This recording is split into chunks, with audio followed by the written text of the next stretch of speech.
కరీంనగర్ నుండి కాజీపేట్కి హుజురాబాద్ నుండి. ఇది నేను ఎంపీగా ఉన్నప్పుడు సర్వే చేయించినాం. నా తర్వాత వచ్చినటువంటి మరి ప్రస్తుత ఎంపీ బండి సంజయ్ గారు ఆయన ఇప్పుడు కేంద్ర మంత్రి కూడా, మరి వారిపైన కూడా మరి అక్కడ హుజురాబాద్ ప్రజలు ఇప్పుడు గెలిచినాడు ఇక్కడ వాళ్ళందరూ ఒత్తిడి మేరకు అది కూడా వారు కూడా సర్వే అని చెప్పి అప్పుడప్పుడు పత్రికల్లో మాట్లాడుతున్నారు. కరీంనగర్ నుండి హుజురాబాద్ నుండి కాజీపేట వరకు అది కేవలము 54 కిలోమీటర్లే ఉంటుంది. ఎందుకంటే ప్రస్తుతం ఇక్కడి నుంచి వెళ్ళి హసన్పర్తి అవతల దాకా రైల్వే లైన్ ఉన్నది, అట్టించి అట్టు ఉన్నది. కాబట్టి ఒక చిన్న స్మాల్ మిస్సింగ్ లింక్ ఇది. ఈ రెండు అయితే ఏమవుతుందంటే ఆదిలాబాదు, నిర్మలు, ఆర్మూర్ అంటే నిజామాబాద్ జిల్లా,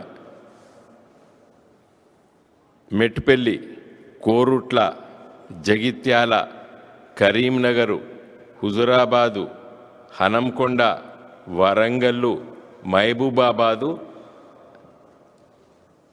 ఖమ్మం అంటే స్ట్రేట్గా అంటే ఉత్తర తెలంగాణలో ఉన్న 10 జిల్లాలకి ఒక పెద్ద కనెక్టివిటీ, చిన్న మిస్సింగ్ లింక్స్ ఉన్నాయి అంతే. కొత్త రైల్వే లైన్ కాదు, దాదాపు 80% రైల్వే లైన్ ఉన్నది. జస్ట్ 2 మిస్సింగ్ లింక్ల గురించి వెళ్ళి మరి నిన్న అంత పెద్ద రివ్యూ మీటింగ్లో చర్చించకపోవడం వల్ల ఏమర్థమవుతుంది? తెలంగాణ సమస్యల్ని తెలంగాణ కళ్ళతోని, తెలంగాణ మనసు పెట్టి, తెలంగాణ గుండె పెట్టి ఆలోచించాలి. ఇది కేంద్ర ప్రభుత్వం రైల్వే శాఖ దగ్గర ఉన్నాయి. ఇవి అంటే లాస్ట్ లెగ్ అంటారు. ఏది execution officials last leg sir అంటే చివరి మైలు, అది అయిపోతుంది అని అంటారు. ఇవి రెండు మరి వీటి గురించి వెళ్ళి నిన్న ప్రస్తావించలేదు. ఈ 2 రైల్వే లైన్లు ఆదిలాబాద్, నిర్మల్, ఆర్మూర్ లైన్ ఒకటి, రెండోది కరీంనగర్, హుజురాబాద్, కాజీపేట్ లైన్. ఈ రెండింటిపైన మరి మీరు ఆదేశాలు ఇవ్వాలని చెప్పి నేను రేవంత్ రెడ్డి గారిని కోరుతున్నాను. రాష్ట్ర అధికారులు దీన్ని వెంటనే శ్రద్ధ పెట్టి మరి ప్రయత్నం చేసేసి చేయాలి.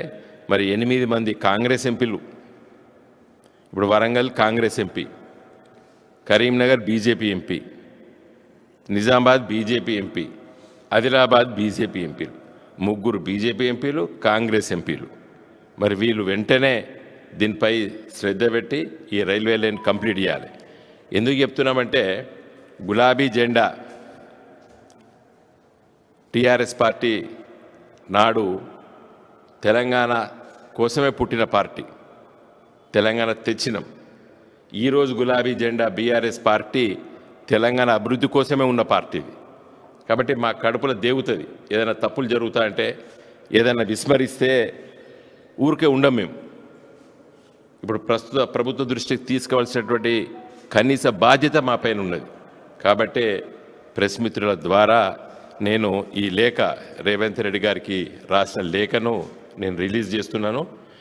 దీని కాపీ చీఫ్ సెక్రటరీ తెలంగాణ రాష్ట్ర ప్రభుత్వం, ఎందుకంటే ఆయనే మానిటరింగ్ కమిటీకి చైర్మన్ ఈ రైల్వే ఇబ్బందులన్నిటికీ, వారికి రాస్తున్నాను. అదేవిధంగా రైల్వే శాఖ south central railway general manager గారు కూడా రాస్తున్నాం. కాబట్టి వెంటనే రేవంత్ రెడ్డి గారు ఈ లేఖ పైన శ్రద్ధ పెట్టి, దృష్టి పెట్టి ఈ 2 రైల్వే లైన్ల పైన ఆదేశాలు ఇవ్వాలని చెప్పి నేను కోరుతున్నాను. జై తెలంగాణ.